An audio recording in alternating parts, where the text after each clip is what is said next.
All right, what's going on, everybody, and welcome to another episode of Time Out with Doc and Caveman. As always, you are here with Dr. Fantasy and the Fantasy Caveman. We are getting pretty close to wrapping up our team previews for this season, for the 2021-22 season. We're at the top of the standings here, so today we're going to be talking about the Los Angeles Clippers. Before we dive into that, I just want to remind everybody to subscribe on YouTube, like this video, or if you prefer, you can go ahead and subscribe wherever you listen to audio podcasts. All that support we really appreciate, and it really helps us out. So keep on liking, keep on subscribing. But today, let's talk about the Los Angeles Clippers. Recapping last season briefly, they were 47-25, which was fourth in the Western Conference under Tyronn Lue. Few random stats. They were fourth in offensive rating, eighth in defensive rating. They had the best three-point percentage in the league, the second best free throw percentage, and then when you look at a lot of their defensive categories, they were really 10 to 13 in almost every defensive category, so pretty efficient overall.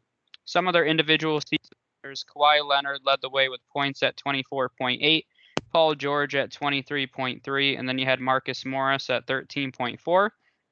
Rebounds, you had Zubac at 7.2, Ibaka at 6.7, Paul George at 6.6, and Kawhi at 6.5. Assists, Rondo technically led the way, but he only played 18 games. So behind him, you had Paul George and Kawhi tied at 5.2 assists.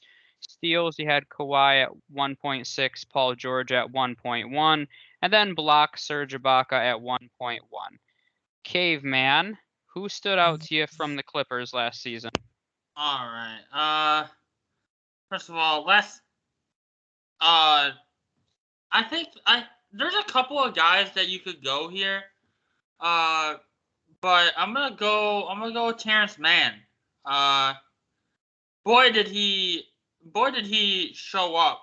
Especially come postseason once Kawhi went out, he kind of stepped up and answered the question where the scoring was gonna come from outside of Kawhi Leonard. I mean, he put up 39 points, I believe, in that game 6 to get them to the Western Conference Finals. And I believe I showed you this quote or article on when GM's voting him as the most likely breakout candidate, and his quote was, "You said GMs, the ones that didn't draft me, 48th pick. I don't care about that shit." So, I mean, I love that attitude. He really feels like he has a chip on his shoulder. It's always dangerous when a guy is out to prove people wrong. I think that could be a big catalyst for them having a good start to their career. And man, he is going to be huge for them this season. We don't know when Kawhi's coming back. I assume he's going to be back at some point, but we don't know when. So Terrence Mann's going to be a guy that's going to be asked to do a lot of the scoring to help make up for him. So I think he really has a chance to build on a solid postseason, and really has a chance to be the number 2 option in this offense next season. Yeah, Terrence Mann's going to be huge for them last season. The biggest thing that I want to see is how consistent he is, because he did have that huge explosive game, but nobody wants to talk about how not great he was the rest of the postseason after that, and even the 2 games before that when he was getting more minutes. So he was impressive. He showed that he has the ability to step up. And if they want to replace Kawhi, which is no easy feat, he's going to have to be one of the leaders in doing that, because realistically, it's going to take a collection of players. So he's definitely one of the main points. To me, there wasn't really many other people that stood out. Marcus Morris had one of the most efficient years of his career. He shot 47.3% from three-point range. give the guy props for that because that's absolute madness on decent volume. And he had a career high in 2-point percentage as well. So he I mean, I wouldn't say that he was outstanding or a superstar or anything wild like that last season, but he definitely had one of his better years in his, about 10-year career now. So I think he at least deserves a shout out. Reggie Jackson as well deserves a little bit. Because the Clippers, I mean, Reggie Jackson was basically tossed and thrown away by Detroit. He kind of came to the Clippers, and not saying he would like lit the world on fire or anything, but he became a decent, especially without Kawhi. He was another one of those guys that without Kawhi, and he's gonna be big this season as well. Without Kawhi, he kind of he picked up some of that scoring punch, and he's a decent playmaker as well. So I think he really shouldered and they relied on him a ton in the postseason. Mm-hmm. So I think he did all right too. So I like seeing those. I like seeing the situations where like a guy's career seems to be almost dead, and then they kind of revitalize it and do good somewhere else. Yeah, and I think that his playoff performance is definitely worth mentioning. He averaged 20 points in the conference final against the Suns, so he did play really well there. And realistically, it's going to be a combination of him, Mann, and Eric Bledsoe trying to pick up the slack of Kawhi. So let's go to this offseason, their draft, and some of their additions and losses. Through the draft, they had 3 picks. Keon Johnson, 21st overall, who was a guy that I won't say I was high on, but he's a high energy player that I like. Jason Preston at 33. And then a guy that I thought was going to go much higher, BJ Boston, 51 overall. He was very, very, very highly regarded coming into college. Only played 1 year at Kentucky. I was surprised that he didn't go a little higher than that, going towards the end of the second round there. Additions through free agency and the trade market: Harry Giles, Isaiah Hartenstein, Justice Winslow, and Eric Bledsoe. Some losses: Pat Beverly, Ford, Yogi Ferrell, Patrick Patterson, Rondo, Daniel Laturo, and DeMarcus Cousins. So not many giant pieces moving around here. Obviously, the biggest story is Kawhi missing who knows how much time. Injuries like that you see anywhere from 8 to 12 months, so he could come back, at the beginning of the postseason, towards the end of the regular season. I mean, he's the kind of guy that doesn't need to really ramp it up and play games. I wouldn't be surprised if he just plopped himself in there if they are in playoff contention.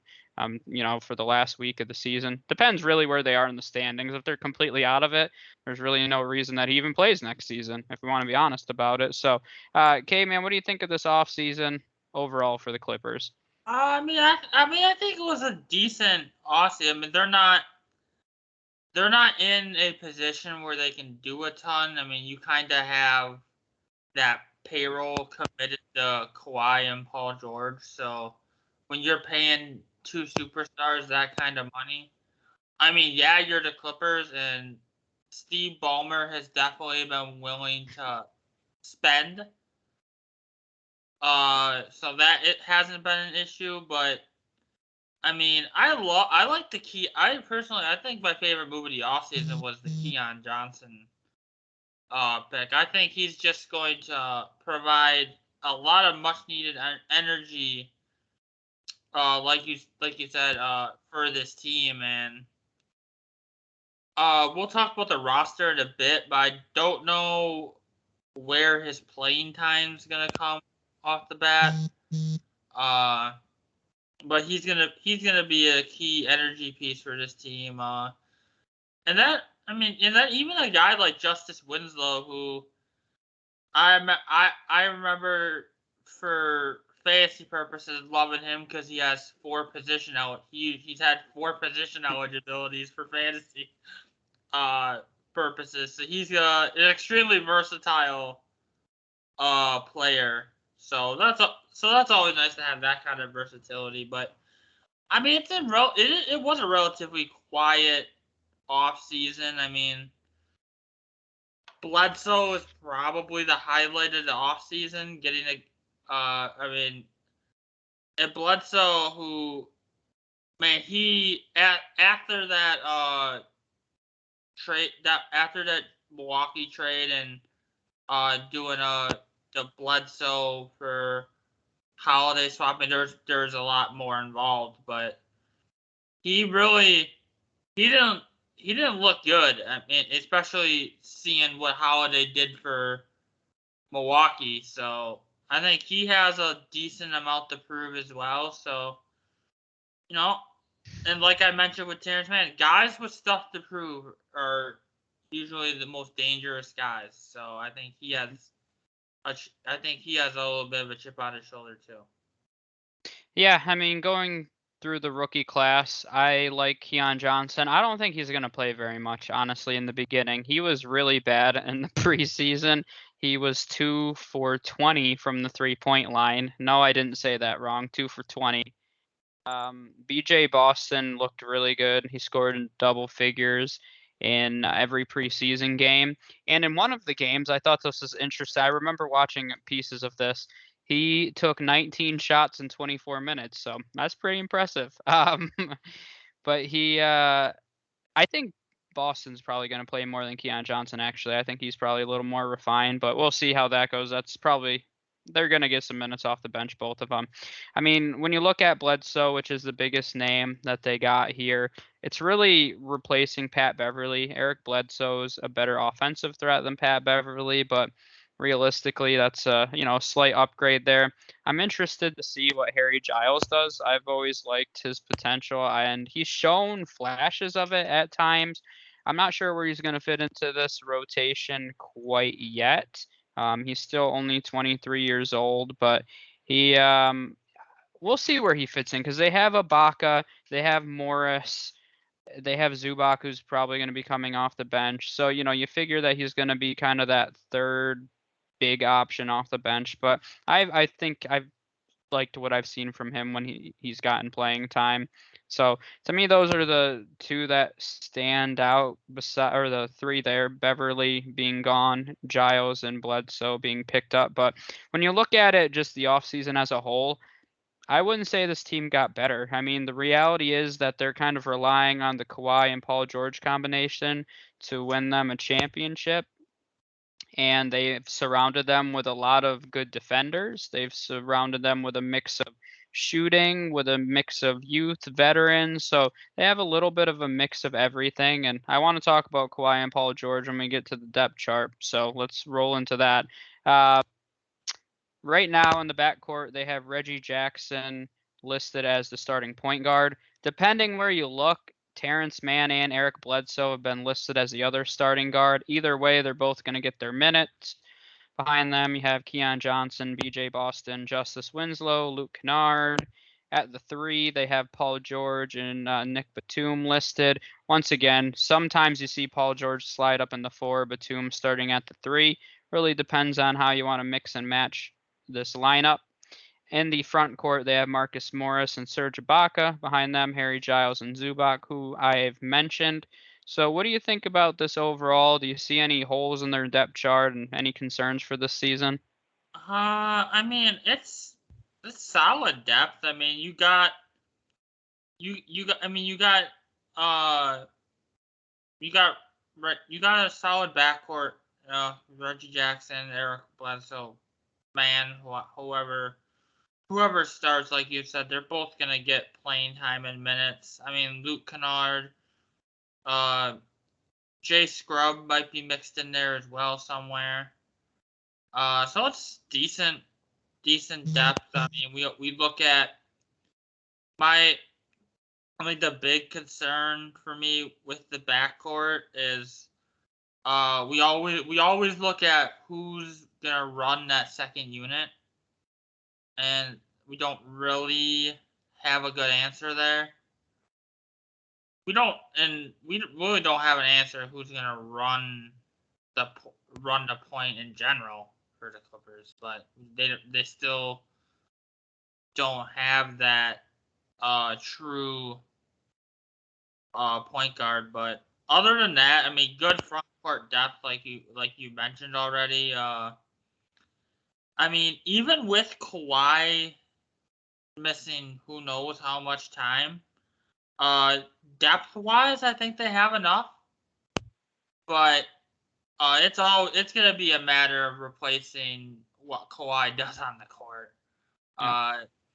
You can have all the depth in the world, but all of them combined is gonna be a struggle to replace the Kawhi's defense and what he can do on the offensive end. I mean, you mentioned it. You wanted to talk about the Paul George and Kawhi Leonard pairing. And here's my thing with it. I think, first of all, I think it's interesting because we can clown Drake as much as we want, but we remember after that music video that Kawhi Leonard was in, where we've seen the most character we've ever seen out of Kawhi, in the dancing. Read into it what you will, but Drake says Kawhi Leonard misses Toronto. Which I wouldn't take anything Drake says with a grain of salt, obviously. How But dare you? could there be some kind of truth to that? I mean, No. you don't think there's any truth Drake to, is so loyal to the Raptors and anything Canada. He's gonna just talk out of his butt. Of course, you know that he was in Kawhi's ear when they're filming that, like, hey, when are you coming back? But I wouldn't buy it for a second, personally. He's just a hype man. He's trying to get people riled up. you don't think in Kawhi's mind that there's any thought about leaving the Clippers if they're unable to win a championship?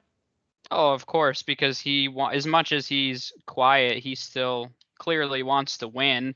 I mean, the thing you have to remember too, he came back to LA because this is his home state and his area. So, that's why. Did he love Toronto? Possibly, but there's a reason that he wanted to go to LA. So I don't know.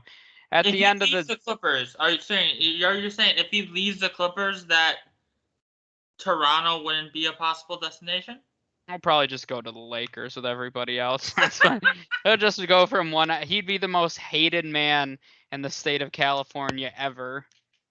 Yeah.